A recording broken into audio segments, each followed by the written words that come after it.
Welcome to English Speaking Made Easy, your guide to good English. Let's go on to our first section today, and that is the Grammar Express.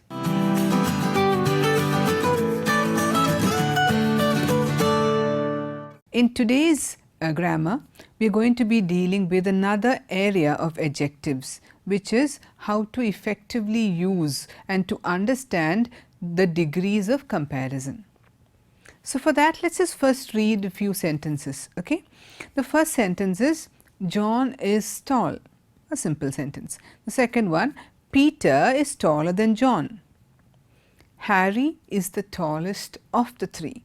Okay? So, look at these three sentences and you can see that each of these sentences has one degree of comparison. The first one is the positive degree of comparison, the second is the comparative, and the third is the superlative. In sentence 1, the adjective tall, it does not compare, it only tells you something about John's height. It only states how tall John is, it does not compare. So, that is the positive degree, which means it only gives you the quality. It could be the height, it could be the weight, it could be the beauty, but it gives it to you in the most positive term. Now, that is the first degree of comparison. In the second sentence, we see another thing happening.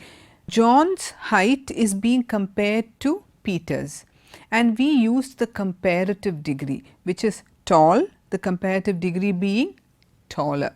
So, generally most monosyllabic and disyllabic words, we just need to add an ER and it becomes a comparative degree. John is taller than Peter, or Peter is taller than John. So, we have another element which has come in. We have compared one person to another. In sentence 3, we are taking it further. In sentence 3, we are not comparing just Peter and John, we are taking it further by comparing all three of them together. We bring another person in. So, a comparative degree is definitely between two people. We use it only when we are comparing two things. The third degree or the superlative degree, for that we use it not just with two people, but with three or more, or among many people. So, in the third sentence, we realize that we were comparing Harry, John and Peter's height, and then we showed who was the tallest of all. So, it is tall, taller and tallest. Always remember, taller is only used for comparison between two things. You cannot go and watch a movie and say, I saw a movie, it was a better movie. And this form of using that word better, I have heard it so many times. This is a better book. You can't say something is better if you don't compare that with something else. So, it should always be, this movie of Mohanlal's is better than the previous one, or this book is better than that. You need to give it another point of reference and give a comparison. When we use a superlative degree, what we need to understand is, when you use the superlative comparative adjective, that is tallest or smartest or most beautiful, you need to add the word the. You need to add the before that. This is the tallest tower in our city. This is the best book I have written. Never use a superlative degree without that word the before it. Okay. This is something which people tend to make a mistake, and you need to remember this, very, very important for especially in writing. Now, so we have three degrees, the positive, the comparative and the superlative degree.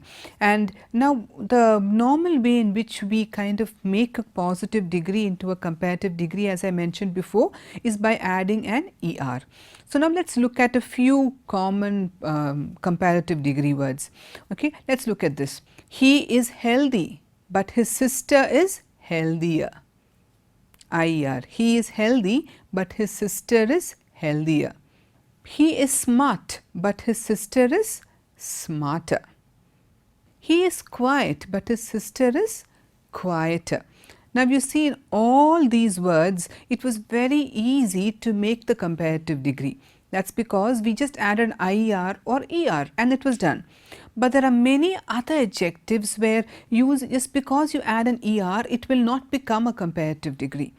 This is words like beautiful, intelligent. Look at these words, beautiful. You don't say she is beautifuler than her, or she is beautifuler than her sister. We don't use expressions like that. For that, the word we use is more. She is more beautiful than her sister. She is more intelligent than her sister. So then you will be confused regarding when do we use more and when do we not. When do we use an ER to compare? When do we use a more?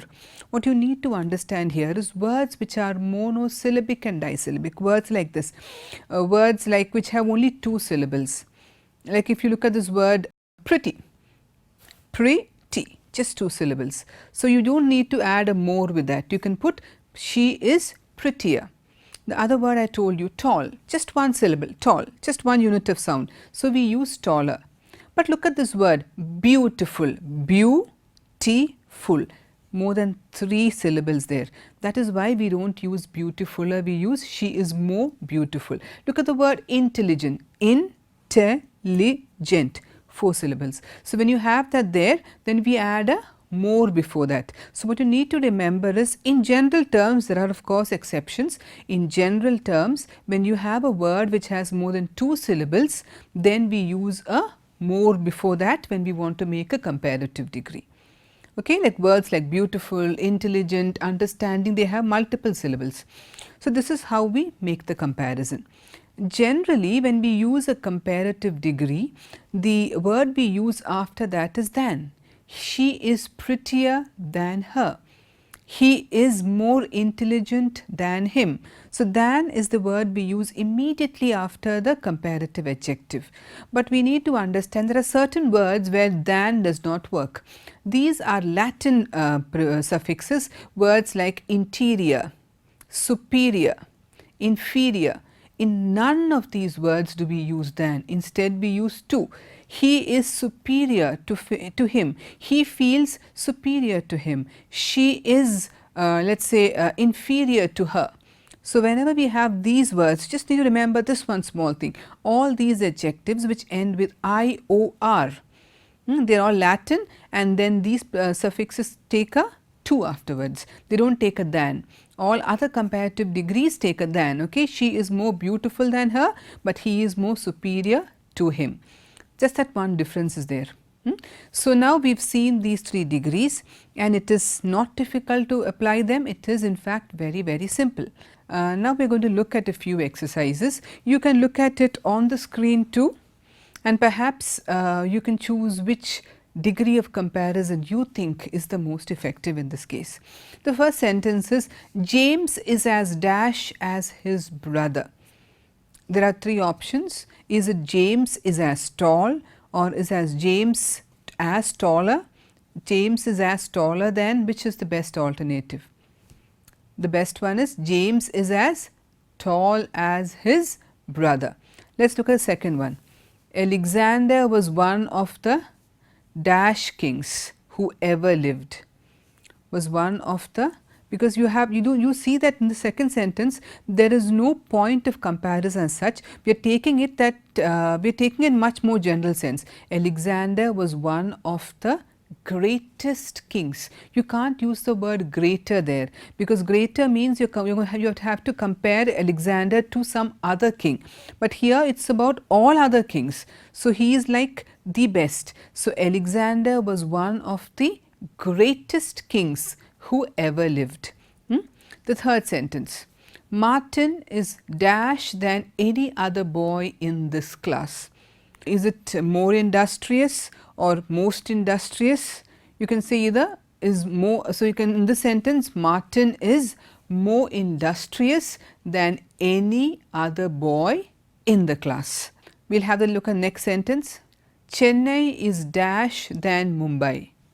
So Chennai is hotter than Mumbai. The three options were hot, hotter and hottest. This is a clear thing because you are comparing Chennai and Mumbai, and you know you have to use the comparative degree. Very few cities in Asia are as dash as Hong Kong. Very few cities in Asia are as big as bigger or biggest. Which alternative do you think would be the best? Very few cities in Asia are as big as Hong Kong. Bring that sentence, Hong Kong is a very big city. very few cities in Asia are as big as Hong Kong. An airplane flies dash than birds. Here you are comparing airplane and birds. So, an airplane flies faster than birds. If you look at the alternative there, you see more fast, more faster and faster. Now, the option you will have to look at is not more faster, because faster has only 2 syllables, fast, and we do not need to use more. Fast, faster, fastest. An airplane flies faster than birds, not more faster. Kitchen appliances have made cooking easier, easy, easiest. Now, look at this particular sentence. Kitchen appliances have made cooking. If you say easier, then you will have to compare it with some other thing. But here we have no point of comparison. So, we just say kitchen appliances have made cooking easy. But you can use easier if you say kitchen appliances have made cooking easier than before. But now there is no point of comparison. So, we just use the word easy. This cathedral is the dash in South India. Now, here it is not comparison between two things, we are giving it at a superlative degree. This is the biggest, tallest, that is the idea which comes in. So, we say this cathedral is the biggest in South India. Okay, so, you see how that flow of sentences come in, and this is how we need to choose between a superlative, positive and a comparative degree, and this distinction can help us especially when we want to make a point of reference and a comparison. Okay, I hope this one is clear for you. Now, in this context, I want to just tell you there are some tricky comparatives and superlatives. One is the word good. Now, if you use good in a positive degree, what do you think could be its comparative? Remember, this does not follow the same rules I mentioned before. Good is a monosyllabic word. Yet we can't make it gooder. You do not say he is gooder than him. Gooder is not the comparative degree of good. Good, better, best, that is an exception, it is different. Good, better, best. The same applies for words like less. Less, what do you think is a comparative degree? Less also has only one syllable. That means you might assume the comparative degree is lesser. But that is wrong, because in English there is no word lesser like that. We do not use a comparative degree like that. So, we say less, least, least. Okay? So, we do not use lesser there. So, we have good, better, best, less, least, least. Similarly, far. Far is farther, farthest, or far, further, furthest, depending on the context.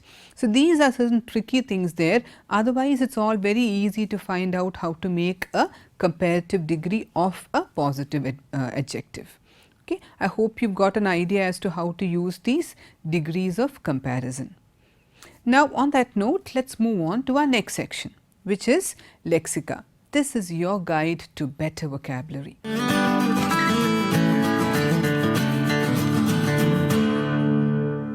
Today I have actually chosen a few expressions that you are likely to come across in airports. They are simple words, and if you have travelled by a flight once at least in your life, none of these words are very complicated. Okay, we will take it simple this time. The first and the most common word that you are going to see in an airport will be the word airline or carrier. This definitely refers to the aeroplane or the company that owns the aeroplane. Like for example, Singapore Airlines, British Airways. So, you would give us a sentence like that. I went to book a flight to Berlin next week. I want to, if you are going to the to the counter, you would say, I want to book a flight to Berlin next week. Which airline do you suggest I fly with? And then she might give you the option, the cheapest airline that flies to Germany is Lufthansa. So, you see that is how the word airline comes in. When you arrive, the next word, when you arrive at the airport to catch your plane, your friends and your family, or if you are arriving at the airport, your friends and your family will meet you at the arrival lounge. Okay, so, we will see an example. When you tell someone, Jane, I will meet you in the arrival lounge. I'll be holding a sign to tell you I'm waiting for you. So that's called the arrival lounge. And the next thing is boarding a plane.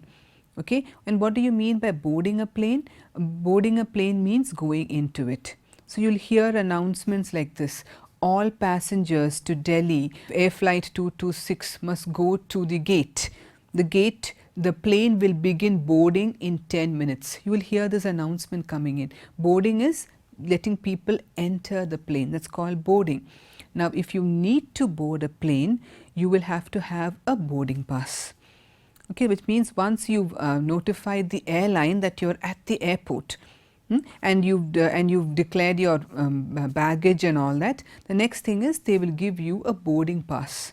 That boarding pass will tell you where your plane will be boarding, and it will also tell you your seat number. That's called the boarding pass. So you board a plane, then you get a boarding pass. So you will hear, these are the kind of things that you will hear people at the airport tell you: sir, this is your boarding pass. You will be boarding at gate 22 and your seat number is, you can say 635 or 25 or 35. He'll give you the seat number. Now, boarding time is the time that people will be allowed to start entering the plane. So we began with boarding, boarding pass. The third related word is boarding time. Boarding time is the time when people will start entering the train. So you can say, you can hear announcements like boarding times were changed due to technical problems. It basically means that you will have to wait a little longer. The boarding time has been delayed. Now when you come in, you book a ticket. So depending on which airline you want to travel with, you have to reserve your place there. So you book a ticket and you pay for it. So when you go there, if the receptionist or the person at the counter asks you, "Hi, how can I help you?" you will say, "I'd like to book a return ticket to Paris, please." You book a ticket. Now in planes you have two classes. You have a business class and you have an economy class.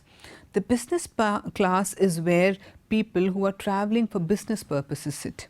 This is usually in the front of the airplane, and compared to the economy class, the tickets are slightly more expensive than normal tickets, and it's got a little more facilities than people who travel by the economy class. You might hear announcements like, "We'd like to invite all passengers flying on business class to start boarding." So you know these words, boarding, and you understand what business class is. Now, when you are traveling by train, you need to your baggage needs to be checked. So you have we call it like hand luggage. Another word for that is carry-on luggage or carry-on baggage. These are the small pieces of hand luggage that you will be carrying. It's called carry-on baggage or carry-on luggage. This is something that you can take with you on the train, and these things will be checked. You'll have, the weight has to be less than 8 kg or so, and it will be checked, and you will be permitted to take that along with you when you enter the plane. So I'm sorry, but your carry-on luggage is quite heavy. You will have to check it. So this is how the words will come in.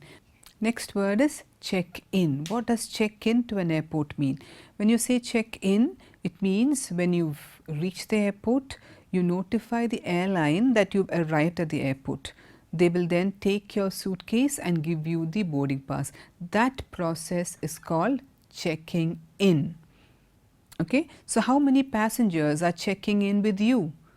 Okay, so we are a large group of about 45 people checking in. Okay, so just look at all these words that I have covered with you. All these are words that you will use and hear being used in the airport. Boarding a plane, boarding pass, carry-on luggage, checking in, business class, economy class. All these are words you will hear related to airports and airlines. Okay, I hope that's clear for you. Now, let's move on to third segment that we have. Let's say it right. This is your guide to good pronunciation.